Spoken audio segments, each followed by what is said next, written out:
देख रहे हैं हमारा राजस्थान बुलेटिन और मैं हूं आपके साथ शिवांगी पारिक। तो चलिए खबरों पर जाने से पहले नजर डाल लेते हैं बुलेटिन से जुड़ी अहम सुर्खियों पर। जोधपुर डिस्कॉम में गबन, 4 कर्मचारियों ने 1 साल में डका लिए 1.5 करोड़ रुपए, केस हुआ दर्ज।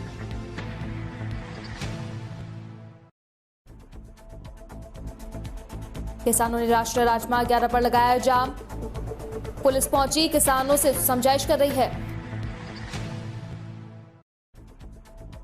अवैध बजरी माफियाओं की बड़ी कार्रवाई होने के बाद भी सक्रिय, अवैध बजरी से भरे 10 ट्रक ट्रॉली किए जब्त। और अब खबरें विस्तार से। जोधपुर डिस्कॉम के 4 कर्मचारियों का 1.5 करोड़ रुपए के गबन का मामला सामने आया है। जोधपुर डिस्कॉम की ऑडिट में खुलासा हुआ है कि 4 कर्मचारियों ने 1 साल में 1.5 करोड़ रुपए का गबन कर लिया है।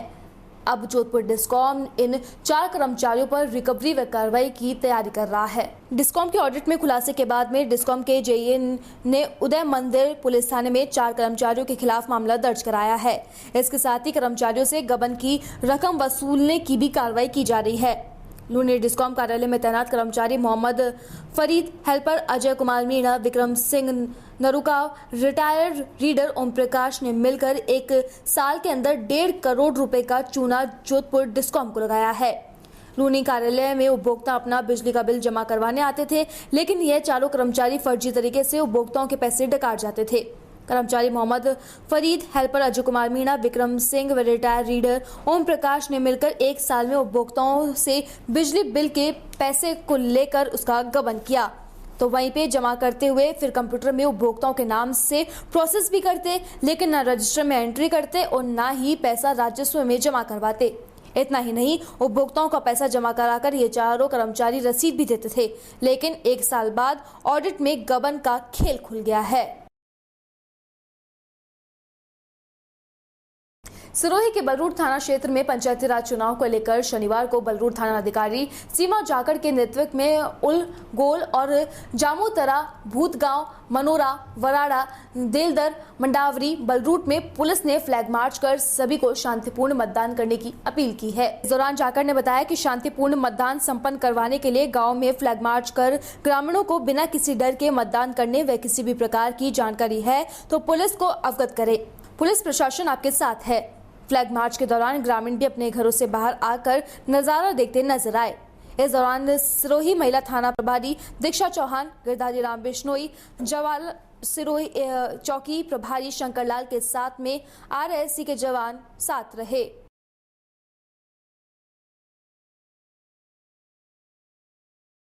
पंचायती राज व्यवस्था के तहत कानून व्यवस्था बनाए रखने हेतु जिला रिजर्व पुलिस थाना बलरूर और जितनी मोबाइल पार्टीज है उनके रिजर्व जाब्ते ने और पुलिस थाने की जाब्ते ने फ्लैग मार्च निकाला है, ताकि आमजन को ये विश्वास रहे कि पुलिस आपके साथ है।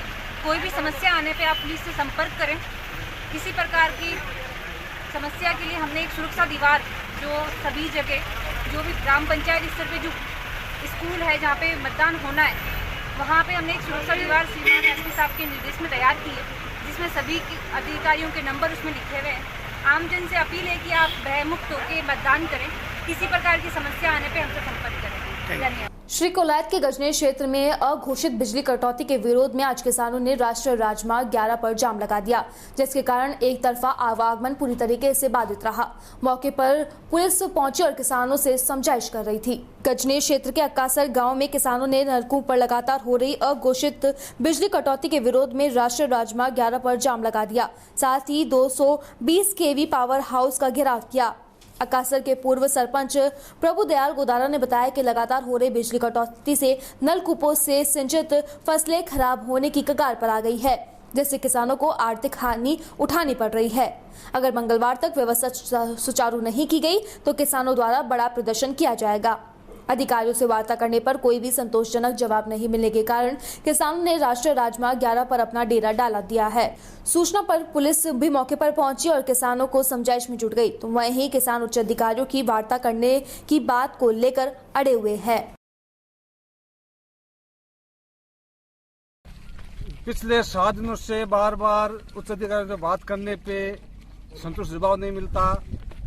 कोई कोयला को कहता है, कोई कहता है ट्रिपिंग आ गई है, कोई कहता है LD मैसेज आ गया है। उस मैसेज का ट्रिपिंग का कोई धड़ी नहीं है, ना कोई धोरी है। जिस धरती पे हम खड़े हैं उस धरती पे ₹6 का सोलर है, बरसिंसर कोयला का प्लांट है, फिर भी हमको 3 घंटों से अधिक लाइट नहीं मिलती। किसानों को घरेलू जो विद्युत है उसको सुबह 5 से 7 और शाम 7 से 11 बजे तक काट दिया जाता है।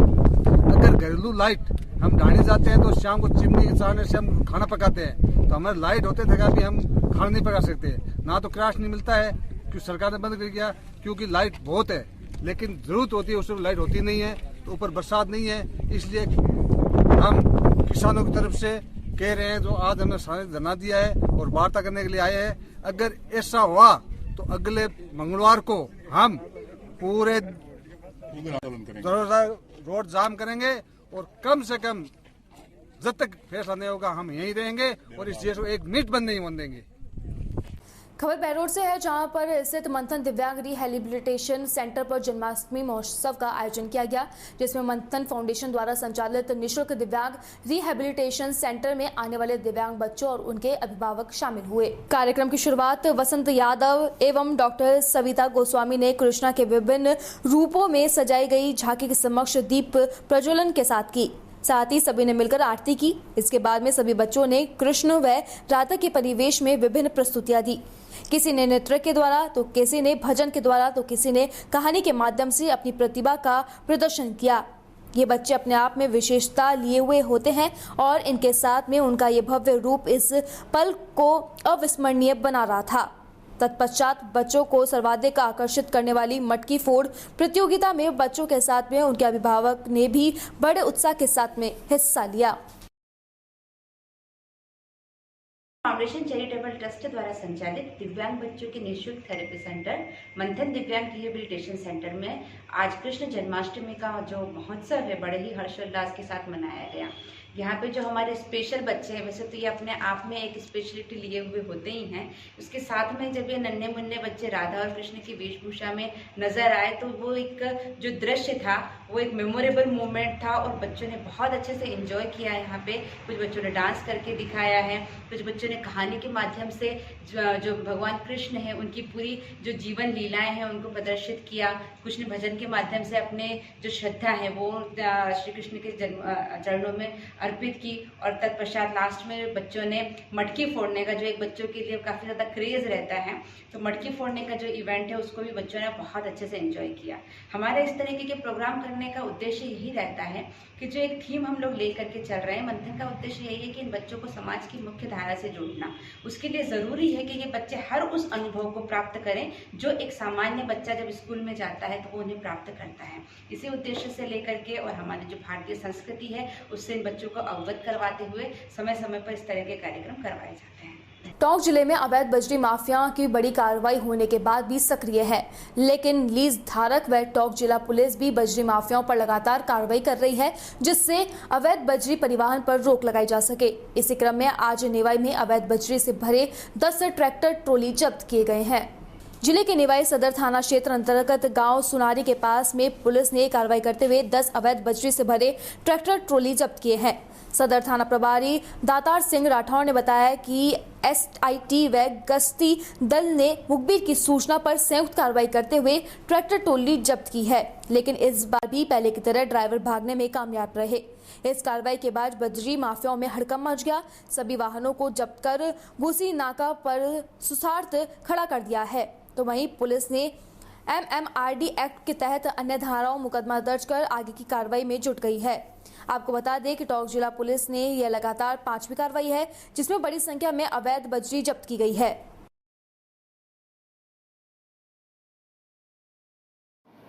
जी सर, किस तरीके की सूचना रही और क्या कार्रवाई रही आज? ये आज सुबह जब रात को हम गश्त में थे, इस दौरान इतला मिली कि सुनारी गांव की तरफ से कुछ ट्रैक्टर वाले अवैध रूप से बजरी परिवहन कच्चे रास्ते से करते हैं।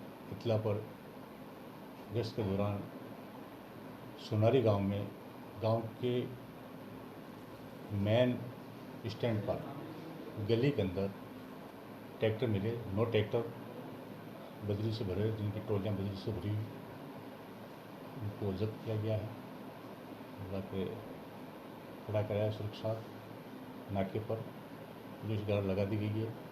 मुकदमा प्रत्यक्ष से दर्ज किया जा रहा है इस दौरान एक रेकी में प्रयुक्त मोटरसाइकिल भी मिली है, वो भी लाई गई है। पुलिस जाब्ता हम लोग वहाँ पहुँचे।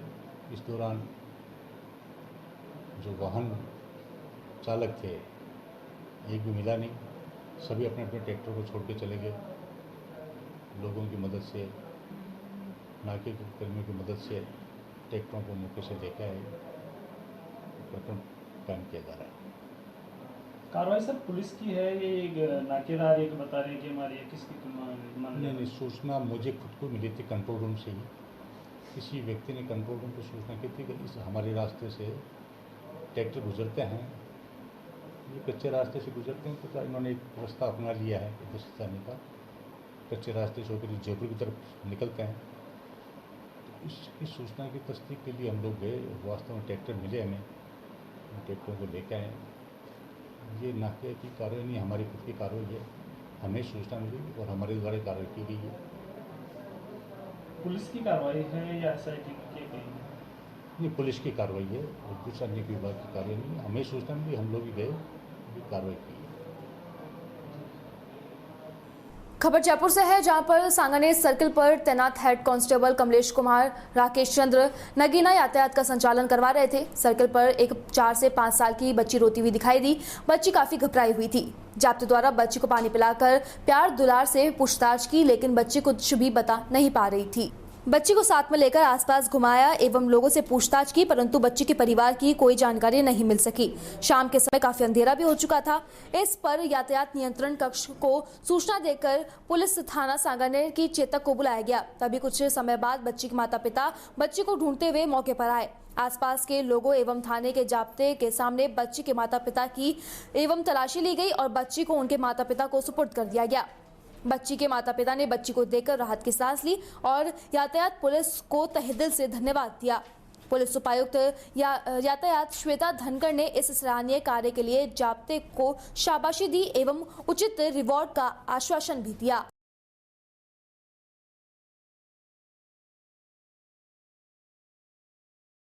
हनुमानगढ़ जिले की तहसील संगरिया में आज सशक्त मंडल के अंतर्गत भाजपा के तीनों मंडलों की संयुक्त बैठक भाजपा नगर मंडल अध्यक्ष चरण दास गर्ग की अध्यक्षता में संपन्न हुई। बैठक में विधानसभा प्रवासी महेंद्र प्रताप मंडा, नगर मंडल के प्रवासी कमलेश भादु व देहात मंडल के प्रवासी प्रेम गोदारा महेंद्र प्रताप मंडा ने मंडल कार्यकारिणी की मोर्चा व कार्यकारिणियों का जायजा लिया तथा सशक्त व देहात मंडल का गठन प्रदेश के आदेशों पर किया गया है, जिसकी कार्यकारिणी का गठन तुरंत प्रभाव से करने का आग्रह किया गया। इस मौके पर तीनों मंडलों के मजबूत करने के लिए कार्यकर्ताओं ने हर्षवर्धनी से स्वीकार किया। प्रवासियों को भरोसा दिलाया गया है कि हमारे तीनों मंडल सशक्त थे और रहेंगे। फिलहाल हमारा राजस्थान बुलेटिन में बस इतना ही। देश और दुनिया की तमाम खबरों के लिए बने रहिए DPK न्यूज के साथ। नमस्कार।